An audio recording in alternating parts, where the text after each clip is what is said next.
నమస్కారం ఘంటారావానికి స్వాగతం. ముందుగా ప్రధానాంశాలు.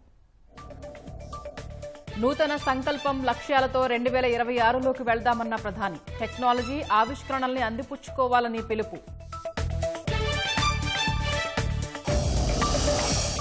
సమాచార చీఫ్ కమిషనర్గా హైకోర్టు లాయర్ శ్రీనివాసరావు, కమిషనర్లుగా వీఎస్కే చక్రవర్తి సహా మరో 3 ఎంపిక.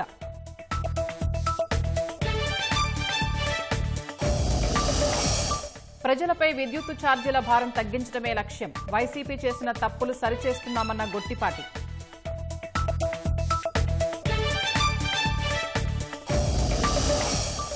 అన్నమయ్య జిల్లా కేంద్రంగా రాయచోటే ఉండాలని పట్టు. కర్నూలు చిత్తూరు హైవేపై జేఏసీ ఆధ్వర్యంలో ఆందోళన.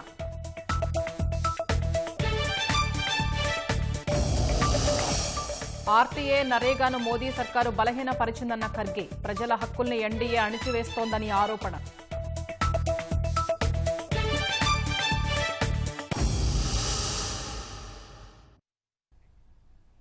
ఈ ఏడాది భారత్ ఎన్నో ఘన విజయాలు సాధించిందని ప్రధాని మోదీ అన్నారు. ఆపరేషన్ సింధూర్ ప్రతి భారతీయుడికి గర్వకారణంగా నిలిచిందని, నేటి భారత్ తన భద్రత విషయంలో రాజీ పడబోదని ప్రపంచానికి స్పష్టం చేసిందని పేర్కొన్నారు. మన్ కీ బాత్ 129వ కార్యక్రమంలో భాగంగా దేశ ప్రజల్ని ఉద్దేశించి ప్రధాని మోదీ మాట్లాడారు. ఈ ఏడాది ప్రారంభంలో మహాకుంభమేళాకు కోట్లాది మంది తరలివచ్చారని, ఆ సంఖ్యను చూసి ప్రపంచం ఆశ్చర్యపోయిందని పేర్కొన్నారు. దేశ ప్రజలు స్వదేశీ ఉత్పత్తుల పట్ల కూడా గొప్ప ఉత్సాహాన్ని చూపించారని చెప్పారు. అంతరిక్షయానంతో శుభాంశు శుక్లా దేశ కీర్తిని మరింత పెంచారని కొనియాడారు. యువశక్తే భారత ప్రధాన బలమని, స్టార్టప్, అగ్రికల్చర్, ఫిట్నెస్ అంశాల్లో యువత ఆవిష్కరణలు బాగున్నాయని ప్రధాని చెప్పారు. ప్రపంచవ్యాప్తంగా వస్తున్న సరికొత్త టెక్నాలజీ ఆవిష్కరణల్ని అందిపుచ్చుకోవాలని మోదీ సూచించారు. క్రీడల్లో భారత్ ఈ ఏడాది మంచి విజయాలు సాధించినట్టు తెలిపారు. నూతన సంకల్పం లక్ష్యాలతో 2026లోకి వెళుతున్నట్లు ప్రధాని మోదీ చెప్పారు. साल 2026 दस्तक देने वाला है और आज जब मैं आपसे बात कर रहा हूं तो मन में पूरे 1 साल की यादें घूम रही हैं. कई तस्वीरें, कई चर्चाएं, कई उपलब्धियां जिन्होंने देश को एक साथ जोड़ दिया. 2025 ने हमें ऐसे कई पल दिए जिन पर हर भारतीय को गर्व हुआ. देश की सुरक्षा से लेकर खेल के मैदान तक, विज्ञान की प्रयोगशालाओं से लेकर दुनिया के बड़े मंचों तक भारत ने हर जगह अपनी मजबूत छाप छोड़ी. इस साल ऑपरेशन सिंदूर हर भारतीय के लिए गर्व का प्रतीक बन गया. दुनिया ने साफ देखा, आज का भारत अपनी सुरक्षा से कोई समझौता नहीं करता. ऑपरेशन सिंदूर के दौरान देश के कोने कोने से मां भारती के प्रति प्रेम और समर्पण की तस्वीरें सामने आई. కాంగ్రెస్ నిర్మించిన సంస్థల్ని మోదీ ప్రభుత్వం 11 ఏళ్ల పాలనలో బలహీనపరిచిందని కాంగ్రెస్ అధ్యక్షుడు మల్లికార్జున ఖర్గే ఆరోపించారు. యూపీఏ హయాంలో ఆర్టీఐ, ఎంజీ నరేగా, ఆహార భద్రతా చట్టాలు తెచ్చినట్టు చెప్పారు. కాంగ్రెస్ వ్యవస్థాపక దినోత్సవం సందర్భంగా ఢిల్లీలో నిర్వహించిన కార్యక్రమంలో ఖర్గే మాట్లాడారు. యూపీఏ హయాంలో అటవీ హక్కులు, భూసేకరణ చట్టాలు తెచ్చామని గుర్తు చేశారు. కాంగ్రెస్ ఒక సిద్ధాంతమని, అది ఎప్పటికీ నశించదని చెప్పారు. బీజేపీ నేతృత్వంలోని కేంద్ర ప్రభుత్వం ప్రజల హక్కుల్ని అణిచివేస్తోందని ఖర్గే ఆరోపించారు. ఆర్ఎస్ఎస్, బీజేపీ నేతలు జాతీయ జెండా, రాజ్యాంగాన్ని అగౌరవపరిచారని ఖర్గే ఆరోపణలు చేశారు. अध्यक्ष काल में यूपीए सरकार में नागरिकों के अधिकारों की रक्षा का दायरा और बढ़ा. डॉक्टर मनमोहन सिंह के प्रधानमंत्री काल में हक हकूक आधारित अप्रोच के तहत कानून बने. RTI, RTE, food security, MNREGA, forest rights और भूमि अधिग्रहण जैसे ऐतिहासिक कानून बने, जिसको दुनिया ने तारीफ की. लेकिन पिछले 11 वर्षों में मोदी सरकार ने कांग्रेस द्वारा बनाए गए संस्थानों को कमजोर किया जा रहा है. राष्ट्रीय संपदा के साथ जल, जंगल और जमीन खतरे में आज आई है. आरएसएस, बीजेपी के नेताओं ने देश का संविधान, तिरंगा झंडा, अशोक चक्र और वंदे मातरम तक को नहीं स्वीकार किया. उनको समाज की प्रगति के लिए बनने वाले कानून से विरोध था. సమాచార కమిషనర్ల ఎంపిక దాదాపు కొలిక్కి వచ్చింది. ముఖ్యమంత్రి చంద్రబాబు నేతృత్వంలోని కమిటీ ఒక చీఫ్ కమిషనర్, 4 కమిషనర్ల ఎంపిక పూర్తి చేసింది. చీఫ్ కమిషనర్గా హైకోర్టు న్యాయవాది వజ్జా శ్రీనివాసరావు పేరు ఖరారైంది. సీనియర్ పాత్రికేయుడు వీఎస్కే చక్రవర్తిని కమిషనర్గా ఎంపిక చేశారు. తూర్పుగోదావరి జిల్లా బిక్కవోలుకు చెందిన చక్రవర్తి 21 ఏళ్లు పాత్రికేయుడుగా పనిచేశారు. కమిషనర్లుగా గాజుల ఆదెన్న, కడపకు చెందిన రవి యాదవ్, విశాఖకు చెందిన పిఎస్ నాయుడుని ఎంపిక చేశారు. అన్నమయ్య జిల్లా కేంద్రంగా రాయచోటిని కొనసాగించాలని డిమాండ్ చేస్తూ రాయచోటిలో జేఏసీ ఆధ్వర్యంలో చేపట్టిన ఆందోళనలు కొనసాగుతున్నాయి. రాయచోటిలోని నేతాజీ కూడల్లో కర్నూలు, చిత్తూరు జాతీయ రహదారిపై బైఠాయించి ధర్నా చేశారు. అనంతరం మానవహారంగా ఏర్పడి రాయచోటిని జిల్లా కేంద్రంగా కొనసాగించాలి, మదనపల్లె వద్దు, రాయచోటి ముద్దు అంటూ నినాదాలు చేశారు. అన్ని రాజకీయ పార్టీల నాయకులు, వ్యాపార, విద్యాసంస్థల సంఘాలు, యువత రహదారులపైకి వచ్చి ఆందోళనలో పాల్గొన్నారు. వ్యాపారులు స్వచ్ఛందంగా దుకాణాలు మూసివేసి బంద్ పాటించారు. రాయచోటి ముందుగానే చాలా వెనుకబడిన ప్రాంతము. ఇటువంటి మా ప్రాంతాన్ని అన్ని విధాలుగా అభివృద్ధి చేయాలనే ఉద్దేశంతో అప్పుడు మీ ఆధ్వర్యంలోనే జిల్లాగా ప్రకటించారు. తర్వాత మీరు వచ్చిన తర్వాత కూడా మీటింగ్ లో కూడా రాయచోటిని జిల్లా కేంద్రంగా కొనసాగిస్తామని హామీ ఇవ్వడం జరిగింది.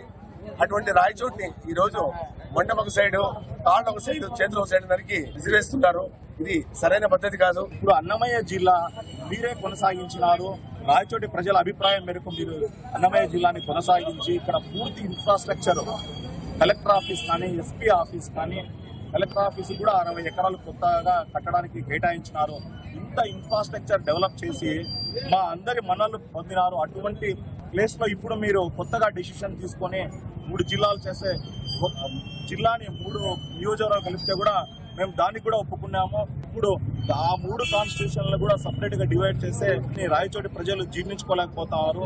అన్నమయ్య జిల్లాని కొనసాగించండి, రాయచోటిని హెడ్ క్వార్టర్ గా పెట్టాలని చెప్పి విన్నవించుకుంటున్నాం. ఈ రోజు మాకు జిల్లా అనే చిప్ప ఇచ్చి ఆ చిప్పను పూర్తిగా ఉంచుకొని ఎత్తుకోబోయి మాకు ఏమీ లేకుండా ఈ విధంగా వదిలేయడం చాలా అన్యాయం. దయవుంచి ప్రజల్ని దృష్టిలో పెట్టుకొని, రేపు భవిష్యత్తును దృష్టిలో పెట్టుకొని అన్నమయ్య జిల్లాను రాయచోటి కేంద్రంగా ఉంచి మాకు ఆ ఊరికి మేలు చేస్తారని మరీ కోరుకుంటూ రాయచోటి వ్యాపారస్తులకు మద్దతుగా నిలవాలని, గవర్నమెంట్ ఎప్పటికీ మాకు అన్యాయం చేయదని నమ్ముతున్నాము. రాయచోటి జిల్లా కేంద్రంగా కొనసాగిస్తారని చెప్పేసి ఎన్నికల ప్రచారంలో భాగంగా మీరు హామీ ఇవ్వడం జరిగింది. ఆ హామీ మేరకు ఈ త్రిసభ్య కమిటీ యొక్క మాటలు నమ్మకుండా ప్రత్యక్షంగా ఇక్కడ విజిట్ చేసి వెనుకబడ్డ ప్రాంతాన్ని అభివృద్ధి చేయాలని చెప్పి కోరుతా ఉన్నాం. గుంటూరు జిల్లా మేడికొండూరు మండలం పేరేచెర్లలో పోలీసులు ప్రత్యేక కార్డన్ సెర్చ్ నిర్వహించారు. జిల్లాలో గంజాయి నిర్మూలన కోసం చేపట్టిన ప్రత్యేక చర్యల్లో భాగంగా తనిఖీలు నిర్వహించినట్లు పోలీసులు తెలిపారు. సోదాల్లో భాగంగా సరైన పత్రాలు చూపని 55 బైక్లు, 4 ఆటోలు స్వాధీనం చేసుకున్నట్లు వెల్లడించారు. గంజాయి అమ్మినా, వినియోగించినా చట్టపరమైన చర్యలు తప్పవని హెచ్చరించారు. గంజాయి గురించి ప్రతి ఇల్లు కూడా క్షుణ్ణంగా ఫోటో చేశాము. యాంటీ సోషల్ ఎలిమెంట్స్ కానీ, ఇంకేదన్నా వెపన్స్ కానీ, ఆర్మ్స్ కానీ, ఆమ్యునేషన్ కానీ అలాగే కూడా చెక్ చేశాము. అయితే ఈ క్రమంలో మాకు 55 2 వీలర్స్, 4 ఆటోలు వితౌట్ రికార్డ్స్ దొరికినాయి. అన్నీ కూడా చెక్ చేసి లీగల్ యాక్షన్ తీసుకుంటాము. యువత గంజాయి వాడి చాలా ఇబ్బందుల పాలవుతూ ఉన్నారు. యువతకందరికీ కూడా మా సంకల్పం సందర్భంగా చెప్పేదంటే ఎవరు కూడా గంజాయి జోలికి వెళ్ళొద్దు. గంజాయి జోలికి వెళ్తే శారీరకంగా, మానసికంగా, ఆర్థికంగా, సాంఘికంగా కూడా చాలా సమాజం నుంచి బహిష్కరించబడతారు. విజయనగరం జిల్లా గజపతి నగరం రైల్వే స్టేషన్ సమీపంలో జాతీయ రహదారిపై ప్రమాదం జరిగింది. మినీ వ్యాన్ అదుపు తప్పి చెట్టును ఢీకొట్టడంతో 2 మృతి చెందారు. ప్రమాదంలో వ్యాను ముందు భాగం నుజ్జునుజ్జు కావడంతో మృతదేహాలు వ్యానులో ఇరుక్కుపోయాయి. మృతులు విశాఖకు చెందిన పొట్నూరు వినయ్ కుమార్, దినేష్గా గుర్తించారు. బేకరీ వ్యాపారులైన ఇరువురు ఒడిశాలోని రాయగఢ నుంచి విశాఖకు వెళుతూ ఉండగా ప్రమాదం జరిగినట్లు తెలుస్తోంది.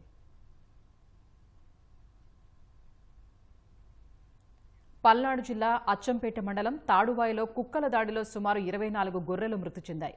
స్థానిక రైతు వెంకటేశ్వర్లు గొర్రెల మందను ఇంటి ఆవరణలో ఉంచారు. తెల్లవారుజామున అటవీ ప్రాంతం నుంచి వచ్చిన కుక్కల గుంపు మందపై ఒక్కసారిగా దాడి చేశాయని వెంకటేశ్వర్లు తెలిపారు. గొర్రెలు మృతి చెందడంతో భారీగా నష్టం వాటిల్లిందని ఆవేదన వ్యక్తం చేశారు. బీహార్లో ఓ గూడ్స్ రైలు పట్టాలు తప్పింది. అసన్సోల్ పరిధిలోని లహాబాన్, సిముల్తాలా స్టేషన్ల మధ్య రాత్రి వేళ 8 బోగీలు పట్టాలు తప్పాయి. ఈ ప్రమాదం ధాటికి పలు బోగీలు చెల్లాచెదురుగా పడ్డాయి. రైల్వే ట్రాక్ దెబ్బతింది. దీంతో హౌరా, పట్నా, ఢిల్లీ మార్గం వైపు వెళ్లాల్సిన రైళ్ల రాకపోకలకు అంతరాయం ఏర్పడింది. గూడ్స్ రైలు పట్టాలు తప్పిన చోట పునరుద్ధరణ పనులు కొనసాగుతున్నాయి. తైవాన్ను మరోసారి భారీ భూకంపం వణికించింది. రాత్రి వేళ రాజధాని తైపీ సహా పలు ప్రాంతాల్లో పెద్ద ఎత్తున ప్రకంపనలు సంభవించాయి. రెక్టర్ స్కేల్పై వీటి తీవ్రత 6.6గా నమోదైనట్టు యుఎస్ జియోలాజికల్ సర్వే తెలిపింది. భూకంపం కారణంగా భవనాలు బలంగా ఊగిపోవడంతో ప్రజలు భయాందోళనకు గురయ్యారు. ప్రాణాలు కాపాడుకునేందుకు వీధుల్లోకి పరుగులు తీశారు. కొన్ని చోట్ల ఇళ్లు, దుకాణాల్లోని వస్తువులు కింద పడ్డాయి. తీర ప్రాంత పట్టణమైన ఇలాన్కు 32 కిలోమీటర్ల దూరంలో 70 కిలోమీటర్ల లోతులో భూకంప కేంద్రం ఉన్నట్లు అధికారులు గుర్తించారు. మరోసారి భూ ప్రకంపనలు వచ్చే అవకాశం ఉందని పేర్కొన్నారు. ఈ నేపథ్యంలో ఎత్తైన భవనాల్లో ఉన్న ప్రజలు అప్రమత్తంగా ఉండాలని తైవాన్ అధ్యక్షుడు విలియం లైచింగ్ తే సూచించారు. సురక్షిత ప్రాంతాలకు వెళ్లాలని పేర్కొన్నారు. రాష్ట్రంలో విద్యుత్ తయారీకి ఉన్న విస్తృత అవకాశాలను వినియోగించుకుని ప్రజలపై ఛార్జీల భారం తగ్గించడమే లక్ష్యంగా ప్రభుత్వం పనిచేస్తోందని మంత్రి గొట్టిపాటి రవికుమార్ అన్నారు. గత ప్రభుత్వంలో విద్యుత్ రంగంలో జరిగిన విధ్వంసాన్ని, తప్పిదాల్ని సరిచేస్తున్నామన్నారు. ఈ 18 నెలలుగా చేస్తున్న కృషికి ఫలితాలు కనిపిస్తున్నాయని తెలిపారు. కారుణ్య నియామకాల్ని పెండింగ్లో పెట్టి ఆ కుటుంబాల్ని తీవ్ర ఇబ్బందులకు గురిచేశారని, వాటిని సరిచేసి కొత్తగా అపాయింట్మెంట్ ఆర్డర్లు ఇస్తున్నామని వెల్లడించారు. విద్యుత్ రంగంలో రాష్ట్రాన్ని దేశంలోనే అగ్రస్థానంలో నిలిపేందుకు చర్యలు చేపడుతున్నామని చెబుతున్న మంత్రి గొట్టిపాటి రవికుమార్తో మా ప్రతినిధి కూర్మరాజు ముఖాముఖి.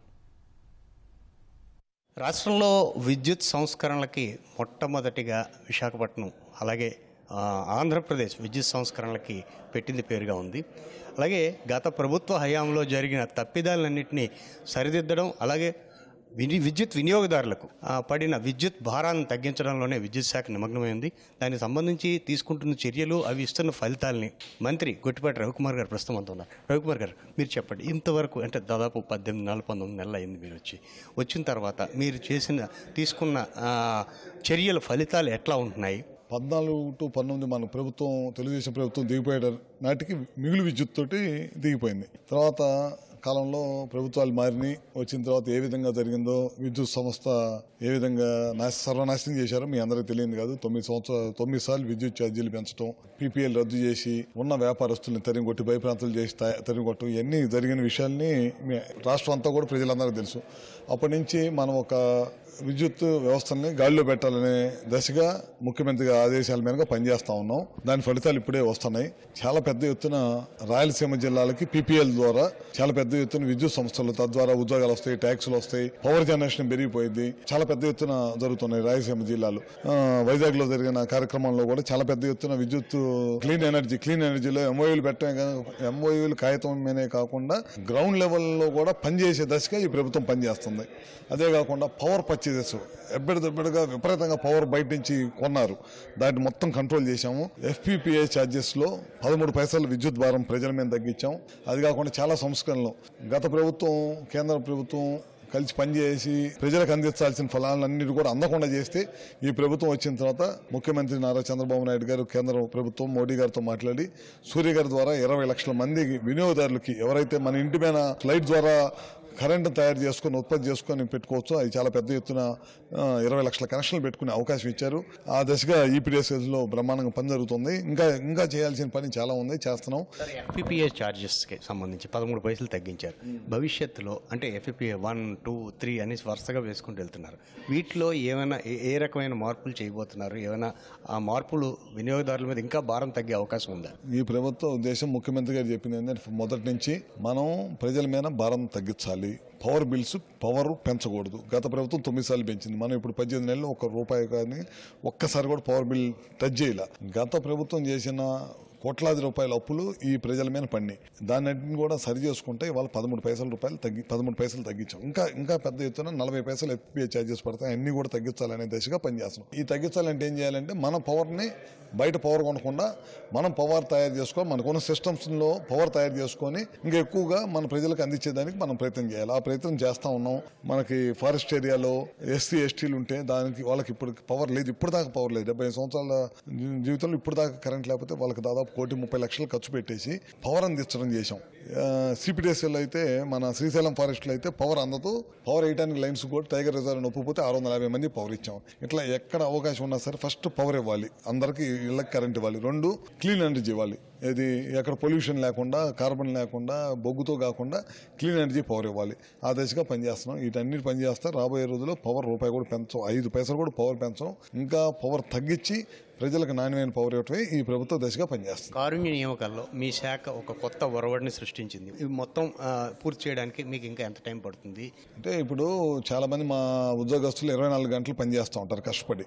రేతులనక పగలనక పనిచేసే డిపార్ట్మెంట్ ఏదైనా ఉందంటే, ప్రాణాలు సైతం లెక్క చేయకుండా ఉండే డిపార్ట్మెంట్ ఏదైనా ఉందంటే అది ఎలక్ట్రిసిటీ డిపార్ట్మెంట్. ప్రజలకి ఏ విధంగా విద్యుత్తు భారం పడకూడదని ఏ విధంగా పనిచేస్తారో, ఈ ఉద్యోగస్తులకు కూడా ప్రాణాపాయంలో ఉన్నప్పుడు ఏ విధంగా నష్టం జరగకూడదనే చూడాల్సిన బాధ్యత కూడా ఈ ప్రభుత్వం. అందుకని పొరపాటున ఎప్పుడున్న యాక్సిడెంట్లు జరిగి కానీ, వయసులో పెద్ద ఉద్యోగం చేయలేకపోయినప్పుడు కానీ వాళ్ళ కుటుంబాలకు అవకాశం ఇవ్వాలి, వాళ్ళ కుటుంబాలకు అవకాశం ఇవ్వాలని ఆదేశంగా పనిచేస్తాం. ముఖ్యమంత్రి గారి దృష్టికి తీసుకెళ్లాలని 100% మొత్తం ముందుకెళ్ళి పనిచేయమన్నారు. తద్వారా దాదాపు 280 నుంచి 300 మందికి ఇవాళ ఇక్కడ కానీ ఈపీడీఎస్ఎల్ కానీ, సిపిడిఎస్ఎల్ కానీ, ఎస్పీడీఎస్ఎల్ కానీ మొత్తం ఉద్యోగాలు ఇచ్చాం. మొన్న తిరుపతిలో 50 మందికి ఇచ్చాం, ఇవాళ 34 మందికి ఇచ్చాం. మీరే చూశారు. దాదాపు 30-35 మందికి ముఖ్యమంత్రి గారు చెప్పాం, ఇట్లా ఉందని చెప్పగానే ఏముంది ఇచ్చేసేయండి, వాళ్ళకు కూడా ఉద్యోగం ఇస్తే మంచిదే కదా, సాయం చేయండి అని చెప్పాను అనమాట. ఈ ప్రభుత్వం ఉద్యోగస్తుల సంరక్షణ కోరుకుంటుంది. అదేవిధంగా ప్రజలకు కూడా నాణ్యమైన విద్యుత్ ఇచ్చి వాళ్ళ మీద భారం పడకుండా వాళ్ళు కూడా సుఖశాంతులతో ఉండాలని ఈ ప్రభుత్వం కోరుకునేది అనమాట. పీపీఎల్ రద్దు చేసి వెళ్ళిపోయారు. పీపీఎల్ రద్దు చేయడం వల్ల ఏమైందంటే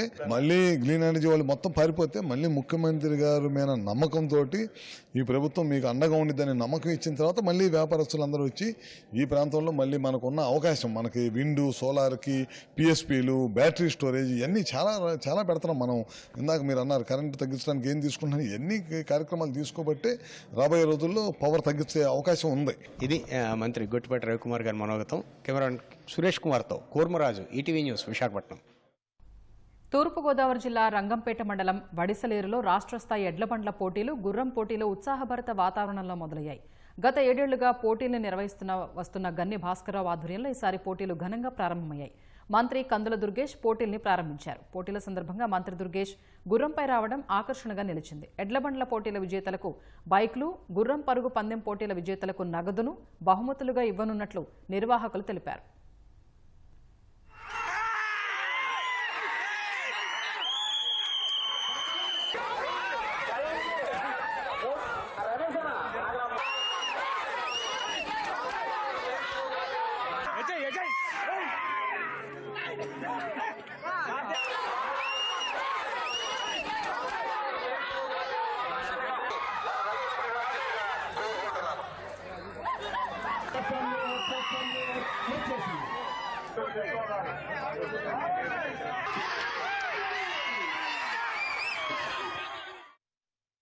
ఒక సంబరాన్ని, ఒక పండుగ వాతావరణాన్ని తీసుకురావడానికి మీరు అందరూ చేస్తున్న ప్రయత్నానికి మిమ్మల్ని అందరినీ అభినందిస్తూ, శతసహస్ర వసంతాల పాటు ఈ కార్యక్రమం అత్యద్భుతంగా ముందుకు సాగాలని మనస్ఫూర్తిగా కోరుకుంటూ, డాక్టర్ గన్ని భాస్కరరావు గారికి మరొక మారు మన అందరి తరఫున కూడా ప్రత్యేకమైనటువంటి అభినందనలు తెలియజేస్తూ, రాష్ట్ర ప్రభుత్వం కూడా, కూటమి ప్రభుత్వం ఈ రాష్ట్రంలో పండుగ వాతావరణాన్ని తీసుకురావడానికి 2019 నుంచి 24 వరకు లేనటువంటి వాతావరణాన్ని మళ్ళీ ఇక్కడ తీసుకొచ్చి పండుగ వాతావరణంలో అనేక కార్యక్రమాలను నిర్వహించడానికి ఈ ప్రభుత్వం చేస్తున్నటువంటి కార్యక్రమాలు మీరు చూస్తా ఉన్నారు. ఉగాది పురస్కారాలు కానివ్వండి, కందుకూరి వీరేశలింగం పురస్కారాలు కానివ్వండి, రాష్ట్ర పండుగలు కానివ్వండి, వీటన్నిటిని కూడా పెద్ద ఎత్తున నిర్వహించడం ద్వారా మన తెలుగు వారికి ఉన్నటువంటి సంస్కృతిని చాటి చెప్పుతున్నటువంటి ముఖ్యమంత్రి గారికి మా అందరి తరపున ప్రత్యేకంగా ధన్యవాదాలు తెలియజేస్తూ సెలవు తీసుకుంటా.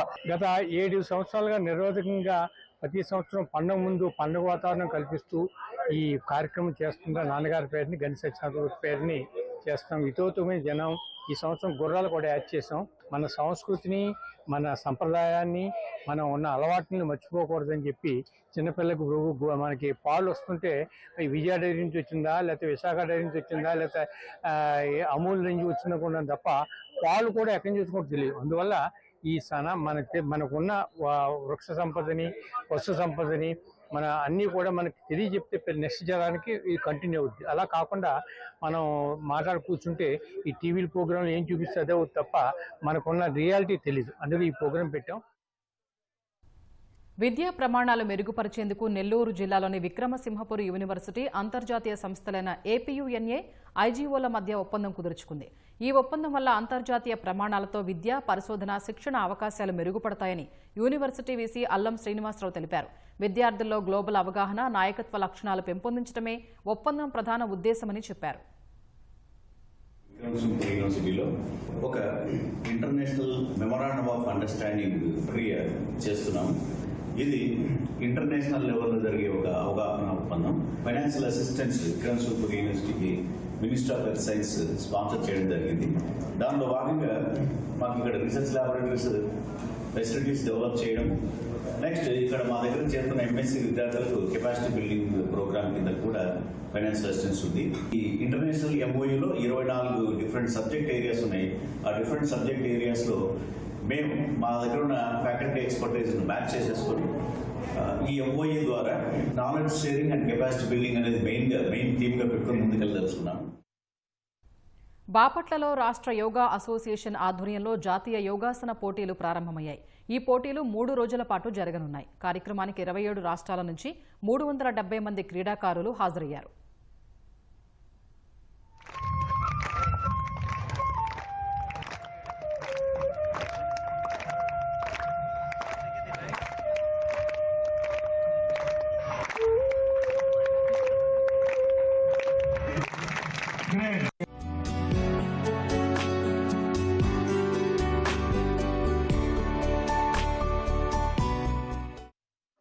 నాలుగవ యోగాసన ఛాంపియన్షిప్ 27, 28, 29 డిసెంబర్ 2025 ప్రారంభమైనది. యోగాసన ఛాంపియన్షిప్ కి 27 రాష్ట్రాల నుండి 370 మంది విద్యార్థులు యోగా క్రీడాకారులు వచ్చారు. 50 మంది అఫీషియల్స్, పేరెంట్స్ వాళ్ళంతా ఒక 100 మంది, టోటల్ గా 770 మంది వరకు కూడా రావడం జరిగింది.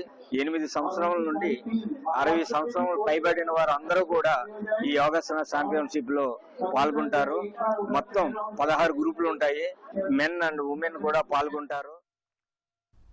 నెల్లూరులో రద్దీగా ఉండే కేవీఆర్ పెట్రోల్ బంక్ సెంటర్లో హెల్మెట్ పై పోలీసులు అవగాహన కల్పించారు. హెల్మెట్ లేకుండా ప్రయాణిస్తున్న వారికి రోడ్డు ప్రమాదాల గురించి చెప్పి ఉచితంగా హెల్మెట్లు అందజేశారు. మరికొందరు ప్రయాణికులు హెల్మెట్లు ధరించి ఉండడంతో వారికి రోజా పూలు ఇచ్చి అభినందించారు. కాలుష్యానికి కారణమయ్యే అధిక శబ్దం చేసే దాదాపు 200 సైలెన్సర్లను రోడ్ రోలర్తో ధ్వంసం చేశారు. ట్రాఫిక్ రూల్స్ అనేది పాటిస్తారని మేమందరం ఆశిస్తున్నాము. ఇంపార్టెంట్ గా మీరు ఇప్పుడు చూస్తుంటారు, మనం almost 200 silencers which are causing noise pollution and are very dangerous for the youth. Silencers పెట్టుకొని చాలా ర్యాష్ అండ్ నెగ్లిజెంట్ డ్రైవింగ్ చేయడం వల్ల యాక్సిడెంట్స్ జరిగినాయి. సో అటువంటి 200 పైన మనం ఇక్కడ డిస్ట్రాయ్ చేయడం జరిగింది. ఎవరైతే డ్రైవ్ చేస్తున్నారో వాళ్ళ ఫ్యామిలీ మెంబర్స్ అందరికీ కూడా మేము రిక్వెస్ట్ చేస్తున్నాము, హెల్మెట్స్ అనేది కంపల్సరీగా వేసుకోండి. ప్రజలకి రిక్వెస్ట్ చేస్తున్నాము, మీరు రోడ్ సేఫ్టీ అనేది మీరు స్వయంగా లైఫ్ స్టైల్లో ఒక భాగంగా చేసుకోవాలి. దానికి మీరు హెల్మెట్స్ అనేది ధరించుకోవటము and all traffic safety rules పాటించడం ఇస్ వెరీ ఇంపార్టెంట్. సత్యసాయి జిల్లా బి ఆలేరు గ్రామంలో భూమి విషయంలో టీడీపీ, వైసీపీ నాయకుల మధ్య ఘర్షణ జరిగింది. రాప్తాడు నియోజకవర్గ వైసీపీ మాజీ ఎమ్మెల్యే ప్రకాష్ రెడ్డి సోదరుడు తోపుదుర్తి చందు కారును టీడీపీ నాయకులు అడ్డుకుని నిరసన తెలిపారు. గత వైసీపీ హయాంలో టీఎన్ఎస్ఎఫ్ కార్యదర్శి బండి పరశురాంకు చెందిన 3 ఎకరాల భూమిని తోపుదుర్తి చందు తన కారు డ్రైవర్ పేరును ఆన్లైన్లో ఎక్కించడం వివాదాస్పదమైంది. సంబంధం లేని వ్యక్తికి ఎలా ఎక్కిస్తామంటూ ఇవాళ గ్రామంలోకి వచ్చిన తోపుదుర్తి చందుని పరశురాం ప్రశ్నించారు. ఈ నేపథ్యంలో ఇరువురి మధ్య తీవ్ర వాగ్వాదం జరిగింది. ఈ క్రమంలో గ్రామంలో ఉన్న వైసీపీ, టీడీపీ నాయకులు కర్రలతో కొట్టుకునే ప్రయత్నం చేశారు. గ్రామ పెద్దలు నచ్చజెప్పడంతో గొడవ సద్దుమణిగింది. మన్యానికి ముఖద్వారంగా ఉన్న తూర్పుగోదావరి జిల్లా గోకవరంలో బ్రిటిష్ హయాం నాటి ఇరుకైన వంతెన అది. దీనిపై 120 ఏళ్లకు పైగా వాహనాలు రాకపోకలు సాగిస్తూనే ఉన్నాయి. రాజమహేంద్రవరం, కాకినాడ వైపు నుంచి మన్యానికి వాహనాలు ఈ వంతెనపై నుంచే వెళ్తున్నాయి. ఛత్తీస్గఢ్, తెలంగాణ, ఒడిశా వెళ్లే వాహనాలకు ఇది కీలకమైన రహదారి. అంతటి ప్రాధాన్యం ఉన్న వంతెన విస్తరణకు నోచుకోక ట్రాఫిక్కు తీవ్ర అంతరాయం కలుగుతోంది.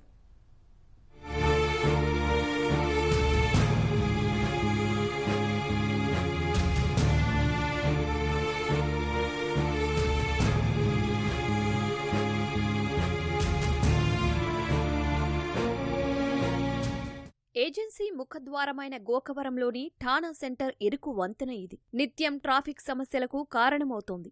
రాజమహేంద్రవరం నుంచి విజయనగరం వెళ్లే 516 ఈ జాతీయ రహదారిపై ఈ వంతెన ఉంది. దీన్ని 1903వ సంవత్సరంలో నిర్మించారు. ఈ బ్రిడ్జిపై ఇరువైపులా మలుపులతో కేవలం ఒక వాహనం మాత్రమే వెళ్లేందుకు వీలుంటుంది. అయితే రాజమహేంద్రవరం, కాకినాడ నుంచి తెలంగాణ, ఛత్తీస్గఢ్, ఒడిశా రాష్ట్రాలకు వెళ్లే భారీ వాహనాలు ఈ వంతెనపై నుంచే రాకపోకలు సాగించాలి. పెరిగిన జనాభా, వాహనాల రద్దీకి అనుగుణంగా వంతెన విస్తరణ జరగలేదు. దీంతో కిలోమీటర్ల మేర భారీగా ట్రాఫిక్కు అంతరాయం కలుగుతోంది. వాహనదారులు, ప్రయాణికులు తీవ్ర ఇబ్బందులు ఎదుర్కొంటున్నారు.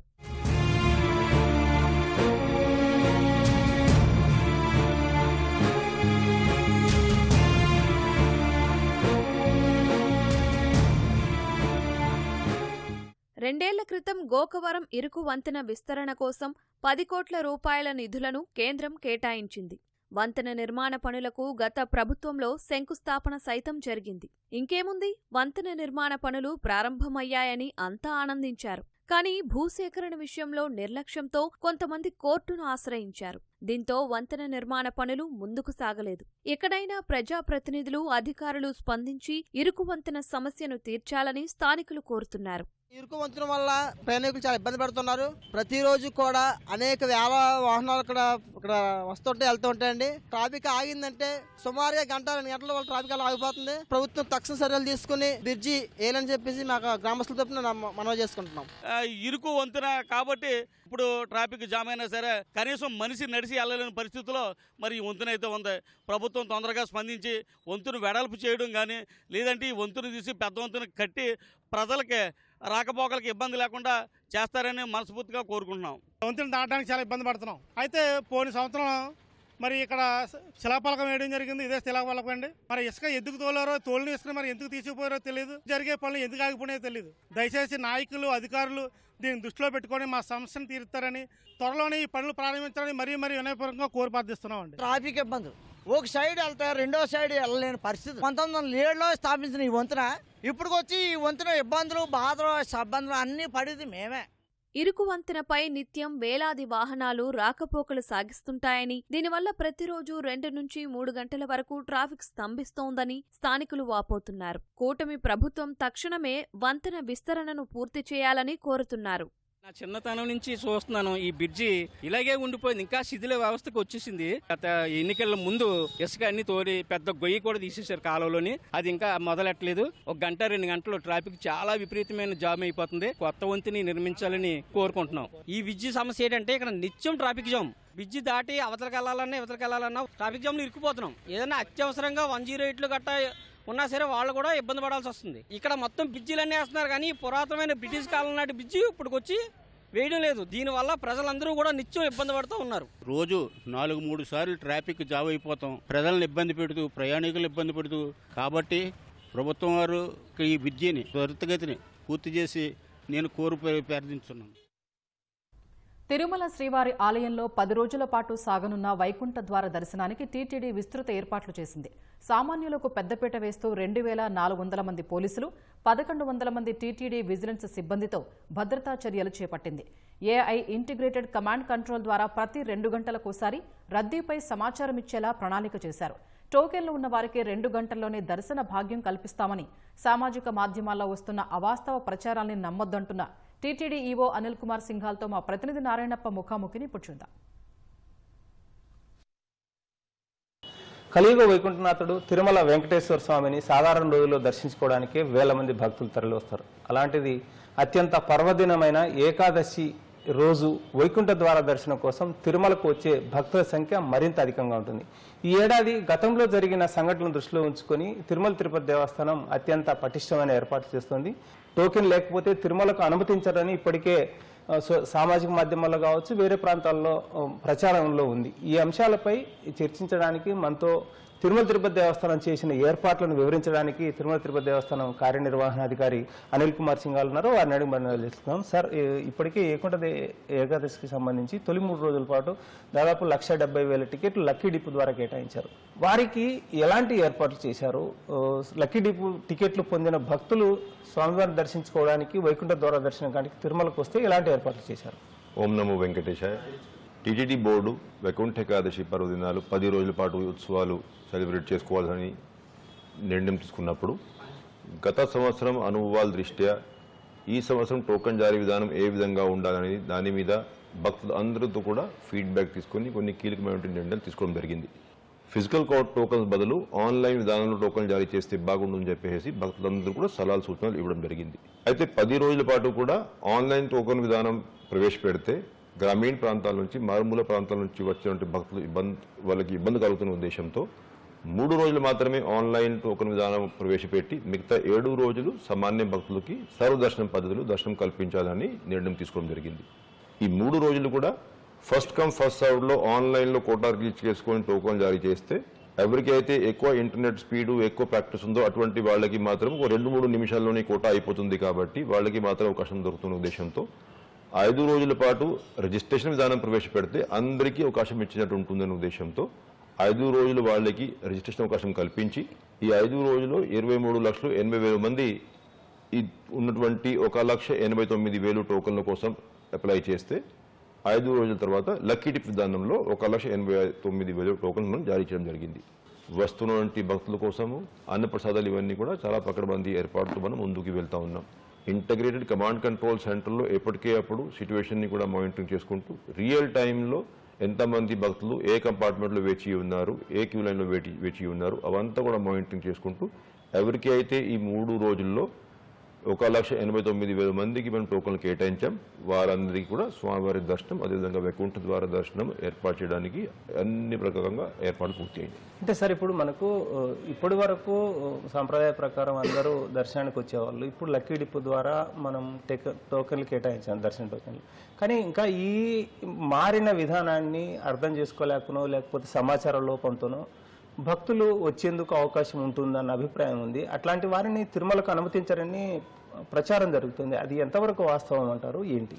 ఒక 6-7 సంవత్సరాల క్రితము 2 రోజు వైకుంఠ ఏకాదశి ద్వాదశి మాత్రమే సెలబ్రేట్ చేసేటువంటి పరిస్థితి ఉండేది.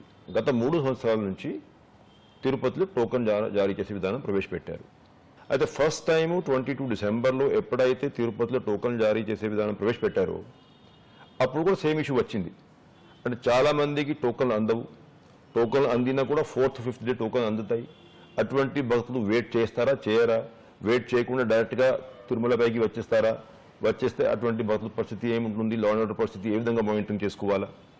అప్పుడు కూడా మనం 4-5 రోజులు పెద్ద ఎత్తున అవగాహన క్యాంపెయిన్ తీసుకోవడం జరిగింది. ఇటువంటి చేయడం వల్ల అంటే ఫస్ట్ టైం మనం టోకన్ జారీ చేసే విధానం ప్రవేశపెట్టినా కూడా ఎన్ని టోకన్లు అయితే ఇవ్వదలుచుకున్నామో అన్ని టోకన్లు ఇచ్చి కార్యక్రమం సక్సెస్ఫుల్గా నిర్వహించాం. రాను ఏమైంది అంటే టోకన్స్ లిమిటెడ్గా ఉంటాయి కాబట్టి ఎక్కువ మంది భక్తులు ఆ టోకన్స్ కోసం పోటీ పడతారు కాబట్టి మరీ ముందుగా వచ్చి క్యూలో నిలబడతారు. దానివల్ల భక్తులు ఇబ్బంది పడడం, అడ్మినిస్ట్రేషన్కి ఇబ్బంది కలగడం. సిస్టమ్ మారిపోయేటప్పుడు కరెక్ట్గా భక్తులందరికీ అవగాహన కల్పిస్తే భక్తులందరూ కూడా సహకరించాలని కాదు. అయితే ఈసారి మనము ఫస్ట్ 3 days ఆన్లైన్లో లక్కీ డిప్ విధానంలో మనం టోకన్ జారీ చేశాం కాబట్టి ఒకవేళ మిగతా భక్తులకి వేరే రోజు అవకాశం లేకపోతే మొత్తం 10 రోజులు కూడా మనం లక్కీ డిప్లో లేకపోతే వేరే టోకన్ ఇచ్చి ఉంటే టోకన్ లేని భక్తులకి ఇబ్బంది అయ్యే మాట వాస్తవం. బట్ ఇప్పుడు మనం ఆ లక్కీ డిప్ విధానం ఓన్లీ 3 రోజులకి ప్రవేశపెట్టాం. మిగతా 7 రోజులు సర్వదర్శనం విధానంలో దర్శన అవకాశం ఉంటుంది. 7,60,70,000 మందికి మనం దర్శన అవకాశం కల్పించబోతున్నాం. దీంట్లో 3.5 లక్షల మంది సర్వదర్శన విధానంలో జనవరి 2 నుంచి జనవరి 8 వరకు దర్శన అవకాశం కల్పించబోతున్నాం. అంటే ఆల్మోస్ట్ హాఫ్ కెపాసిటీ సర్వదర్శన విధానంలో ఎటువంటి టోకన్ లేనటువంటి భక్తులకి ఆ అవకాశం కల్పించే దిశలో నిర్ణయం తీసుకున్నాం. అంటే భక్తులు కూడా అర్థం చేసుకోవాల్సిన విషయం ఏంటంటే 3 రోజులు ఫస్ట్ 3 days ఆన్లైన్ విధానం ప్రవేశపెట్టాం కాబట్టి ఆ రోజు టోకన్ లేని వాళ్ళకి దర్శనం అవకాశం ఉండదు, మిగతా రోజు దర్శనం అవకాశం ఉంటుంది.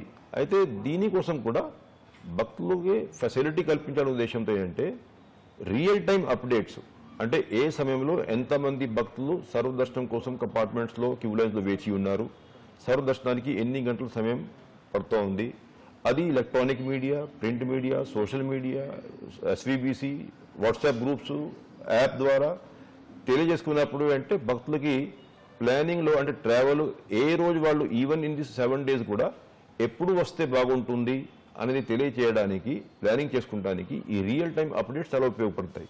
ఆ భక్తులు అందరూ కూడా ఈ రియల్ టైం అప్డేట్స్ని గమనించి వాళ్ళ ట్రావెల్ అంతా కూడా ప్లాన్ చేసుకున్నట్లయితే ఇబ్బంది లేకుండా స్వామిని దర్శించుకునే అవకాశం ఉంటుంది. ఆ 182 గంటల్లో కూడా 164 గంటలు సామాన్య భక్తులకి కేటాయించడం జరిగింది. కమ్యూనికేషన్ క్లారిటీ ఉంటే ఎవరు ఏ సమయంలో రావాలి, ఎప్పుడు రావాలి, ఏ రోజు రావాలి, దానికోసం టీటీడీ అప్డేట్స్ ఇవ్వడము, భక్తులందరూ కూడా ఈ అప్డేట్స్ దృష్టిలో పెట్టుకుని ప్లాన్ చేసుకున్నట్లయితే ఎవరికి ఇబ్బంది ఉండదు నేను భావిస్తాను. అంటే సరే ఈ 7 రోజుల్లో కూడా టోకెన్ లేని భక్తులు అందరినీ వైకుంఠం క్యూ కాంప్లెక్స్లోకి అనుమతించి దర్శనానికి అనుమతిస్తున్నారు కదా. ఆ సమయంలో ఇప్పుడు మనకు చలికాలం బాగా ఉష్ణోగ్రతలు తగ్గిపోయి లో టెంపరేచర్ ఉన్న పరిస్థితి తిరుమలలో. సో క్యూ లైన్లు ఎక్కువ పెరిగిపోయి బయటకు వచ్చేందుకు అవకాశం ఉంది. మనకు కంపార్ట్మెంట్లు 2 కంపార్ట్మెంట్లు వైకుంఠం 1, 2 2 ఉపయోగించుకుంటే మహా అంటే ఒక 35,000 మందికి మించే అవకాశం ఉంది. మిగిలిన వాళ్ళందరూ వస్తే వాళ్ళందరినీ అకామిడేట్ చేయడానికి ఏమైనా ఏర్పాట్లు చేస్తున్నామా? జర్మన్ షెడ్లు కానీ లేకపోతే వాళ్ళకు ఈ చలి నుంచి రక్షణ కల్పించేందుకు ఏర్పాట్లు కానీ ఏమైనా ఉన్నాయంటారా? జర్మన్ షెడ్స్ అంటే ఎప్పుడైతే మనము 2 రోజులు వైకుంఠ ఏకాదశి ద్వార దర్శనం ఇవన్నీ కూడా చేయదలుచుకున్నాము అప్పుడు లిమిటెడ్ క్రౌడ్ ఉన్నారు కాబట్టి ఇటువంటి సాధ్యం. 10 రోజుల పాటు దర్శనం చేసుకున్నప్పుడు క్యూ లైన్ ఎక్కడికి బయట పోయినా కూడా చాలా ఎక్కువ మంది భక్తులు వెయిట్ చేయాల్సిన పరిస్థితి ఉంటుంది. మనం SSD టోకన్స్ కూడా రద్దు చేసేసాం. So that queue line movement ఇంకా స్మూత్గా ఇంకా ఫాస్ట్గా ఉండాలి. ఎక్కువ కేటగిరీస్ క్యూ లైన్స్ ఉండొద్దు. ఇప్పుడు ఇవాళ మనం చూస్తున్నట్లయితే SSD టోకన్స్, SCD టోకన్స్, సర్వదర్శనం, చిన్నపిల్లలు 20 పిల్లలు వాళ్ళ తల్లిదండ్రుల కోసం సెపరేట్గా సుపదం ఎంట్రీస్, దివ్యాంగుల వృద్ధుల కోసం separate time slots, evening Srivani time slots, ఇవన్నీ రకరకాల క్యూ లైన్ మేనేజ్మెంట్ చేసుకుంటున్నప్పుడు ఆ రోజు అయితే మనం ఓన్లీ SCD ప్లస్ సర్వదర్శనం క్యూ లైన్ మేనేజ్ చేయాలి కాబట్టి క్యూ లైన్ మూవ్మెంట్ స్మూత్గా ఉంటుంది కాబట్టి ఎక్కడ కూడా ఎవరికి ఇబ్బంది ఉండదని భావిస్తా ఉన్నాం. అంటే సెక్యూరిటీ పాయింట్ ఆఫ్ వ్యూలో ఎలాంటి ఏర్పాట్లు చేశారు? మనకు అలిపిరి దగ్గర కావచ్చు, లేకపోతే పైన తిరుమలలో కావచ్చు, ఘాట్ రోడ్లలో కావచ్చు, ఎలాంటి ఏర్పాట్లు చేశారు? దాదాపు 2,350 మంది పోలీస్ స్టాఫ్ జిల్లా సూపరింటెండెంట్ పోలీస్ ఆధ్వర్యంలో, అదేవిధంగా 1,100 మంది CVS వారి ఆధ్వర్యంలో, దాదాపు మొత్తం కలిపి 3,500 మంది సెక్యూరిటీ అండ్ విజిలెన్స్ స్టాఫ్ కృషి చేస్తూ ఉంటారు. ఇంటగ్రేటెడ్ కమాండ్ కంట్రోల్ సెంటర్లో మనం రియల్ టైం ఫీడ్ను డేటా అనలిటిక్స్ ద్వారా అనలైజ్ చేసుకుంటూ ఎప్పటికప్పుడు సిచ్యువేషన్ని సమీక్షించడానికి adequate deployment of man power జరిగింది. పకడ్బందీ బందోబస్తును ముందుకు వెళ్తున్నాం కాబట్టి ఎక్కడ కూడా సెక్యూరిటీ పరంగా ఇష్యూస్ రావని నేను భావిస్తాను. అంటే సరే ఈ 10 రోజుల పాటు ఈ ప్రివిలేజెస్ దర్శనాలు కావచ్చు, లేకపోతే VIP ప్రోటోకాల్కి సంబంధించి వీటినంటిపై ఎలాంటి నియంత్రణ ఉంటుంది? ఎలాంటి మీరు విధానాన్ని పాటిస్తున్నారు? భక్తులు అందరికీ విజ్ఞప్తి చేశాం, VIP అందరికీ విజ్ఞప్తి చేశాం. ఈ 10 రోజుల పాటు ఓన్లీ సెల్ఫ్ వస్తేనే దర్శనం సాధ్యమవుతుంది. రెఫరల్ లెటర్స్ ఎవరు కూడా ఈ 10 రోజుల పాటు దయచేసి రికమెండ్ చేయవద్దని చెప్పేసి అందరినీ రిక్వెస్ట్ చేయడం జరిగింది. అదేవిధంగా కొంత సమయం డోనర్స్కి కూడా ప్రతి సంవత్సరం లాగానే కేటాయించి ఉన్నాం. స్పెషల్ కేటగిరీస్ అయితే ఉంటాయో దివ్యాంగుల కోసము, వృద్ధుల కోసము ఈ 10 రోజులు సాధ్యం కాదు, మీరు దయచేసి వైకుంఠ ఏకాదశి ముందు కానీ 7 జనవరి తర్వాత కానీ వస్తే బాగుంటుందని చెప్పేసి వాళ్ళని కూడా రిక్వెస్ట్ చేశాం. అంటే ఆబ్జెక్టివ్ ఏంటంటే వీలైనంత వరకు ఈ VIP మూవ్మెంట్ని రిస్ట్రిక్ట్ చేసుకొని ఎక్కువ సమయం సామాన్య భక్తులకు కేటాయించాలి. భక్తులు కనుక సహకరించి అందరూ కూడా వారికి కేటాయించిన టైం స్లాట్ ప్రకారం వస్తే ఎక్కడ కూడా మనకి 3, 2, 3 పాయింట్ అవసరం పడదు. కాబట్టి భక్తులు సహకరించాల్సిందిగా విజ్ఞప్తి చేస్తున్నాం. ఓకే సార్, ధన్యవాదాలు సార్. 3 రోజుల పాటు టోకెన్లు ఏకాదశి, ద్వాదశి, జనవరి 1వ తారీఖున ఈ 3 రోజుల పాటు టోకెన్లు ఉన్న భక్తులు మాత్రమే తిరుమలకు వచ్చి దర్శనం చేసుకుంటే ఎలాంటి ఇబ్బందులు ఉన్నాయో వీటిపై పూర్తి స్థాయిలో అవగాహన ఉండి తిరుమలకు సంబంధించిన రద్దీని ఎప్పటికప్పుడు సమాచారాన్ని తెలుసుకుంటూ అందుకు అనుగుణంగా భక్తులు తమ తిరుమల పర్యటనను ఏర్పాటు చేసుకోవాలన్న అభిప్రాయం వ్యక్తం చేస్తున్నారు. కెమెరామెన్ భాస్కర్తో నారాయణప్ప, ఈటీవీ న్యూస్, తిరుపతి నుంచి. తెలంగాణ సంగారెడ్డి జిల్లా నారాయణఖేడ్ శివారులో నిజాంపేట్ బీదర్ జాతీయ రహదారిపై కల్వర్టు గుంతలో పడి 3 యువకులు మృతి చెందారు. బైక్పై వెళ్తున్న యువకులు కొత్తగా నిర్మిస్తున్న హైవేపై కల్వర్టు కోసం తవ్విన గుంతలో ప్రమాదవశాత్తు పడి అక్కడికక్కడే చనిపోయారు. మృతులు నారాయణఖేడ్ మండలం నర్సాపూర్కు చెందిన ఆవుటి నరసింహులు, జిన్నా మల్లేష్, జిన్నా మహేష్గా పోలీసులు గుర్తించారు. ఒకే గ్రామానికి చెందిన 3 యువకులు మృతి చెందడంతో ఆ గ్రామంలో విషాద ఛాయలు అలుముకున్నాయి. ఆరావళి పర్వతాలకు సంబంధించి సుప్రీంకోర్టు ఆమోదించిన నిర్వచనీయంపై వివాదం చెలరేగిన వేళ ఈ అంశాన్ని పునః పరిశీలించేందుకు అత్యున్నత న్యాయస్థానం సిద్ధమైంది. ఈ అంశాన్ని సుమోటోగా స్వీకరించిన సుప్రీంకోర్టు సోమవారం విచారణ చేపట్టనున్నట్లు తెలిపింది. భారత ప్రధాన న్యాయమూర్తి justice Surya Kant, justice JK Maheshwari, justice Augustine George Masih నేతృత్వంలోని త్రిసభ్య ధర్మాసనం ఆరావళి పర్వత శ్రేణులు, అనుబంధ సమస్యలకు సంబంధించిన పునర్నిర్వచనాన్ని పరిశీలించనుంది. కేంద్రం సిఫార్సులతో ఆరావళి పర్వత శ్రేణుల ఏకరీతి నిర్వచనాన్ని నవంబర్ 20న సుప్రీం ఆమోదించింది.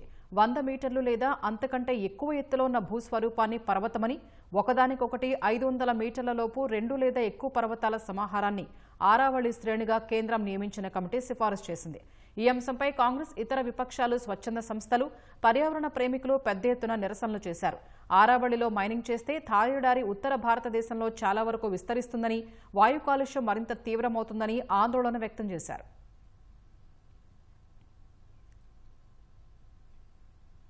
రాజకీయాల్లో బిజీగా ఉన్న కోలీవుడ్ నటుడు విజయ్ సినిమాలకు గుడ్ బై చెబుతున్నట్లు ప్రకటించారు. ప్రస్తుతం ఆయన నటిస్తున్న జననాయకన్ జనవరిలో విడుదల కానుండగా ఇదే తన చివరి సినిమా అని స్వయంగా విజయ్ వెల్లడించారు. కౌలాలంపూర్లో నిర్వహించిన ఈ సినిమా ఆడియో లాంచ్ వేడుకలో అభిమానుల సమక్షంలో రిటైర్మెంట్ ప్రకటించారు. తన కోసం ఎంతో మంది అభిమానులు, ప్రేక్షకులు థియేటర్లకు వెళ్లి సినిమాలు చూసేవారన్న విజయన్ ఇంతకాలం తనకు మద్దతుగా నిలిచిన వారికి ఇకపై అండగా ఉంటానని పేర్కొన్నారు. అభిమానులకు సేవ చేయడం కోసమే సినిమాలకు స్వస్తి పలుకుతున్నానని తెలిపారు. రాష్ట్రపతి ద్రౌపది ముర్ము జలాంతర్గామిలో ప్రయాణించారు. కర్ణాటకలోని కార్వార్ నౌకాదళ స్థావరం నుంచి కల్వరీ క్లాస్ జలాంతర్గామి ఐఎన్ఎస్ వాఘుషీర్లో బయలుదేరారు. నౌకాదళ చీఫ్ అడ్మిరల్ దినేష్ కే త్రిపాఠి రాష్ట్రపతి వెంట ఉన్నారు. అబ్దుల్ కలాం తర్వాత కల్వరీ క్లాస్ సబ్మెరైన్లో ప్రయాణించిన రెండో రాష్ట్రపతిగా ముర్ము నిలిచారు. 2 నెలల క్రితం రాష్ట్రపతి రఫేల్ యుద్ధ విమానంలో గగన విహారం చేశారు. హర్యానాలోని అంబాలా వైమానిక స్థావరం నుంచి రఫేల్లో ప్రయాణించారు.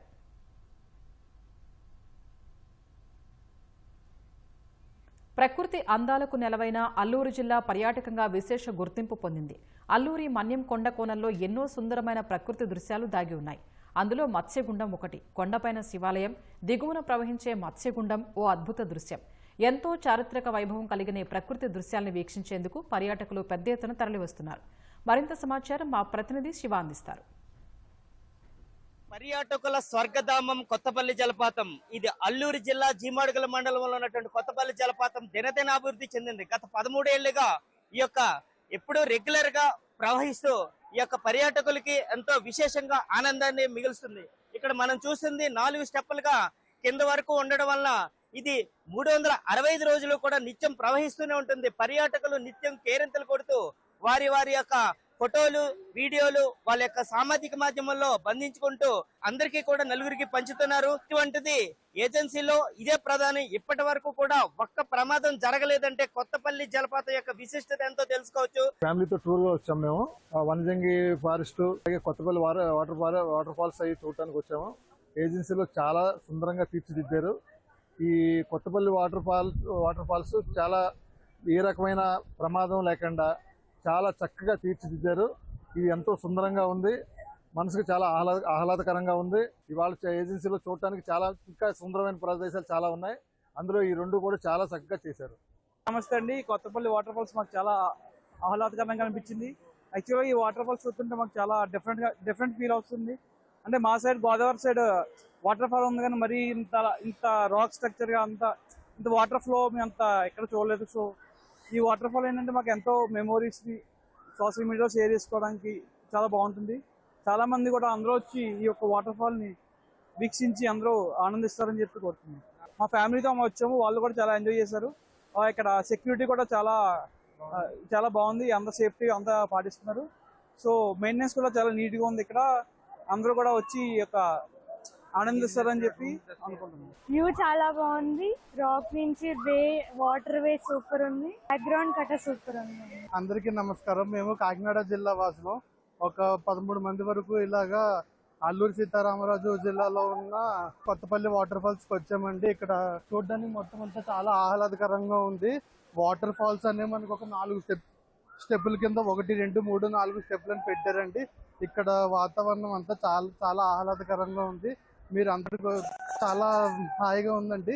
కొంచెం రిఫ్రెష్ అయినట్టు చాలా చల్లగా వాతావరణం అంతా చాలా బాగుందండి. ఈ వాటర్ ఫాల్స్ అండి, ఇది 3 బ్లాక్స్ కింద ఉంది. ఇది 3 స్టెప్స్ కింద వాటర్ ఫ్లో అవుతూ వస్తుంది. ఇది చూడడానికి చాలా రిఫ్రెష్మెంట్ గా, పిల్లలకి ఆడుకోవడానికి కూడా చాలా హాయిగా ఉందండి. ఇక్కడ ఇప్పుడు ఉండే సిటీ లైఫ్ నుంచి కొంచెం రిఫ్రెష్మెంట్ కావాలి అనుకుంటే కొంచెం ఇలా రావచ్చు. అలాగే పొల్యూషన్ ఫ్రీ ఇక్కడ. అలాగే మన టూరిజం కూడా డెవలప్ అవుద్ది. మనం ఇలా వచ్చి ఎక్కడెక్కడో వేరే స్టేట్స్లో ఉన్న వాటర్ ఫాల్స్కి వెళ్ళే కంటే మనకు దగ్గరలో ఉన్న వాటర్ ఫాల్స్ కూడా వచ్చి చూస్తే మన టూరిజం కూడా డెవలప్ అవుద్ది అనుకుంటున్నాం. కొత్తపల్లిలోనే మొత్తం 23 మెంబర్స్ వర్క్లో ఉన్నారు సార్. కొత్తపల్లిలో ఉండే పీపుల్ అన్నమాట, అంటే ఈ లోకల్ పీపులే. సో దీన్ని ఈ ఇయర్ జనవరిన డెవలప్ చేశారు సార్ పూర్తిగా కంప్లీట్గా. నైట్ టైం లైటింగ్ కూడా మనకి ప్రొవైడ్ చేశారు.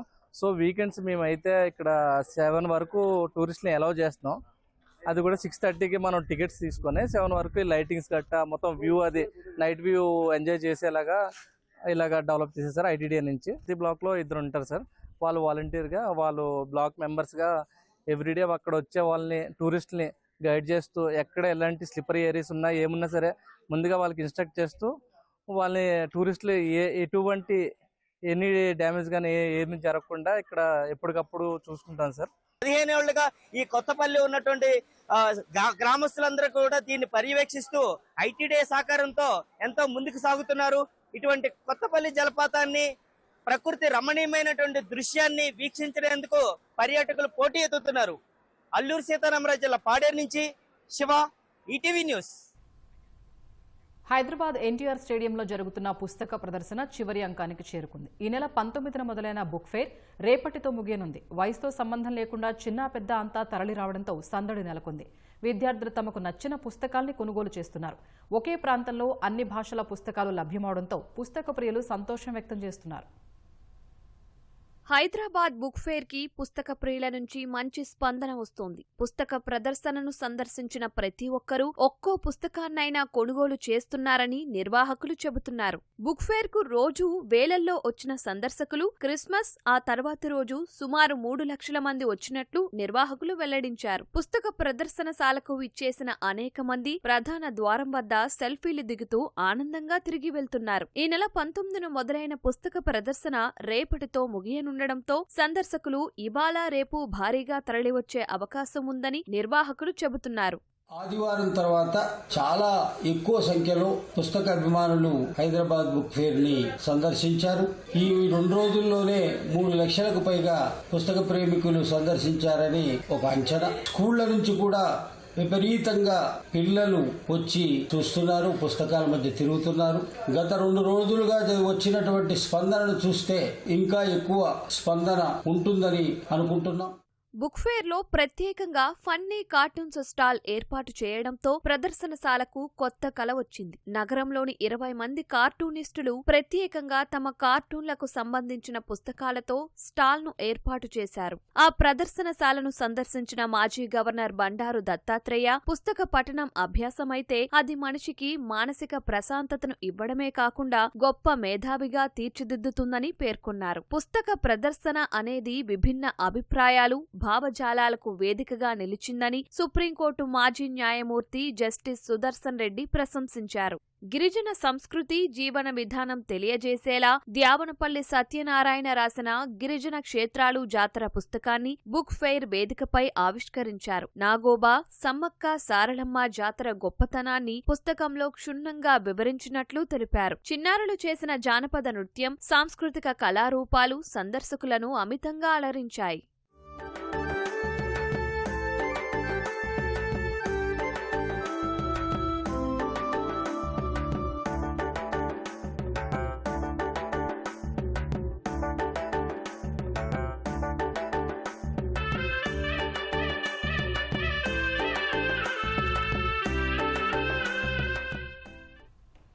బ్రెజిల్లోని రియో డీజనీరోలో ఓ చిన్న విమానం కూలిపోయింది. శనివారం జరిగిన ఈ ఘటనలో పైలట్ ప్రాణాలు కోల్పోయారు. కోపకబానా సముద్ర తీరంలో ఈ విమానం కూలిపోగా ఆ దృశ్యాలు సమీపంలోని సీసీటీవీలో రికార్డయ్యాయి. ప్రమాద సమాచారం అందుకున్న అగ్నిమాపక సిబ్బంది, ఇతర అధికారులు విమానంలో ఇంకా ఎవరైనా ఉన్నారా అనే కోణంలో గాలింపు చేపట్టారు. విమాన ప్రమాదంపై దర్యాప్తు చేపట్టినట్లు బ్రెజిల్ వైమానిక దళం వెల్లడించింది. ఈ చిన్న విమానం ఓ అడ్వర్టైజింగ్ కంపెనీకి చెందినదిగా గుర్తించారు.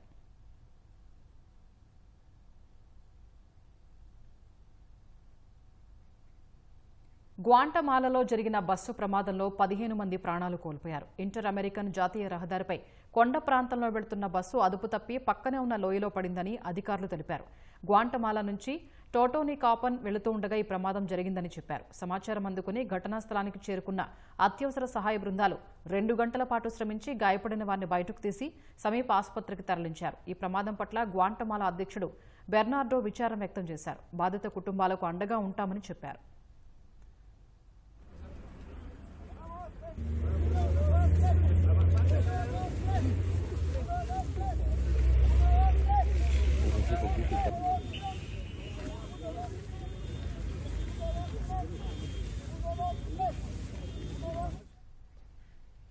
రాజస్థాన్లో 800 ఏళ్ల చరిత్ర కలిగిన ఫినీ స్వీట్కు జీఐ ట్యాగ్ లభించాలనే డిమాండ్లు పెరుగుతున్నాయి. ఉత్తరాది రాష్ట్రాల ప్రజలు అమితంగా ఇష్టపడే ఈ మిఠాయిని జైపూర్ జిల్లా సాంబార్ ప్రాంతంలో ఎక్కువగా తయారు చేస్తారు. పిండి, నెయ్యి కలిపి తయారు చేసే ఈ మిఠాయి సన్నని దారాల మాదిరిగా ఉంటుంది. అందుకే దీన్ని మిస్టీరియస్ స్వీట్ అని స్థానికంగా పిలుస్తారు. ఏటా 50 కోట్ల రూపాయల వ్యాపారం జరుగుతోంది. ఫినీ కేవలం మిఠాయి మాత్రమే కాదని రాజస్థాన్ సాంస్కృతిక వారసత్వానికి చిహ్నమనే అభిప్రాయం ఉంది. అందువల్ల ఈ మిఠాయికి జీఐ ట్యాగ్ లభిస్తే మరింత మంచి గుర్తింపు వస్తుందని నిపుణులు అంటున్నారు. మధ్యప్రదేశ్లోని సాగర్ జిల్లా బినాలో 121 సంవత్సరాల క్రితం బ్రిటిష్ హయాంలో నిర్మించిన సెయింట్ జాన్స్ చర్చి ఒక పగులు లేకుండా నేటికి చెక్కు చెదరకుండా ఉంది. ఈ కట్టడం బ్రిటిష్ కాలం నాటి నిర్మాణ చాతుర్యానికి ప్రతీకగా నిలిచింది. చర్చి నిర్మాణంలో రాయి, ఉక్కు, కలపను వాడారు. ఎక్కడా సిమెంటు వినియోగించలేదు. చర్చి నిర్మాణం 1896లో మొదలై 1904లో ముగిసింది. ఇండో గోతిక్ శైలిలో ఈ చర్చిను నిర్మించారు. బుందేల్ఖండ్ ప్రాంతంలోని అతి పురాతన కట్టడాల్లో ఈ చర్చి ఒకటిగా నిలిచింది. చర్చి పైకప్పు నిర్మాణం కోసం వినియోగించిన పెంకులు 1865 నాటివైనా ఇప్పటికీ యథాతథంగా ఉన్నాయి. చర్చి నిర్మించిన సమయంలో స్థాపించిన లెక్టర్ను వేదిక కూడా ఇప్పటికీ అలాగే ఉంది. చర్చిలో ఏర్పాటు చేసిన గంట ప్రత్యేక ఆకర్షణగా నిలుస్తోంది.